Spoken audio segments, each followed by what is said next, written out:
സാത്തേ സാത്തേ ആരുമില്ലേ? സാത്ത് ആ ആരാ? ഞങ്ങള് പഞ്ചായത്തിൽ നിന്നാണ്. എന്തേ? ഞങ്ങള് സെൻസസ് എടുക്കാൻ വേണ്ടി വന്ന.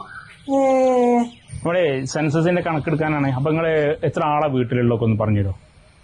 അതൊന്ന് എഴുതിയിരിക്കണേ. ഓക്കെ, പറഞ്ഞോളേ. എന്റെ പേര് നഫീസ, മോന്റെ പേര് ആദില്. ഇവിടെ ആരുമില്ല, ഞാനും എന്റെ മോനേ ഉള്ളൂ. മോൻ പുറത്തേക്കറ്റ പോയതാ. അപ്പൊ നിങ്ങളെ ഹസ്ബൻഡൊക്കെ ഇപ്പൊ എവിടെ ഉള്ളത്? ഹസ്ബൻഡ് മരിച്ചിട്ടിപ്പോ 2 വർഷമൊക്കെ ആയി. അപ്പൊ അത് നിങ്ങൾക്ക് പെൻഷനൊക്കെ കിട്ടുന്നുണ്ടല്ലോ അല്ലേ? ഞാനൊരു വിധവാ പെൻഷനും വേണ്ടി അപേക്ഷിച്ചിനി. അത് കിട്ടൂല എന്നാ പോലും എന്നോട് പറയണത്. ഇത്ര മോശപ്പെട്ട വീടുള്ള നിങ്ങൾക്കല്ലേ പെൻഷനൊക്കെ കിട്ടണ്ടേ? എന്താ നിങ്ങൾക്ക് പെൻഷൻ കിട്ടാനുള്ള കാരണം? എന്റെ ഭർത്താവിന് സുഖമില്ലാത്ത സമയത്ത് എന്റെ മോനോടുന്ന് ഒരു പഴയൊരു AC വാങ്ങിക്കൊണ്ടെന്നീനി. അതാണ് പോലും കാരണം പറയുന്നത് പെൻഷൻ കിട്ടൂല എന്നുള്ളത്. പിന്നെ എന്റെ പേരൊന്ന് നോക്കിയാണ് നിങ്ങൾ ഇത്രയും ചെറിയ പേര് കിട്ടൂല എന്നാ പോലും പറയണത്. കഥ നിങ്ങൾ പറഞ്ഞതൊക്കെ ശരി തന്നെയാണ്.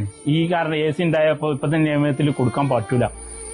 വിധവ പെൻഷൻ നിങ്ങൾക്ക് നിർബന്ധമായി കിട്ടേണ്ട കേസൊക്കെ തന്നെ. പക്ഷെ നമ്മളെ നിയമമൊക്കെ ഇങ്ങനെ ആയിക്കഴിഞ്ഞപ്പോ നമ്മൾ എന്താ ചെയ്യാ? ഇത് മാത്രല്ല, ACന്റെ മാത്രല്ല, 4 ടയറുള്ള ഒരു വണ്ടി ഉണ്ടെങ്കിൽ പോലും ഇപ്പൊ കൊടുക്കണില്ല. നിങ്ങൾ പറയുമ്പോൾ 1000ന്റെ താഴെയാണ് വീട്, സ്ക്വയർ ഫീറ്റിന്റെ താഴെയാണ് വീട് കിടക്കുന്നത്. പക്ഷെ എന്താ ചെയ്യാ? നമ്മളെ നിയമവ്യവസ്ഥ ഇപ്പൊ ഇങ്ങനെ ആയിപ്പോയി. ഇതിനൊക്കെ ഒരു മാറ്റം വരും. ഇപ്പൊ KSRTCയിലൊക്കെ ബസ്സുകളിലും പെണ്ണുങ്ങൾക്കൊക്കെ ഇപ്പൊ ഫ്രീ ആയിട്ട് കൊടുക്കണില്ലേ? അതേമാതിരി എന്തെങ്കിലുമൊക്കെ ഒരു പുതിയൊരു സംഭവങ്ങളൊക്കെ വരും. നമ്മൾ കാത്തു നിൽക്കുക, എന്തെങ്കിലുമൊക്കെ മാറ്റം നമുക്ക് പ്രതീക്ഷിക്കാം.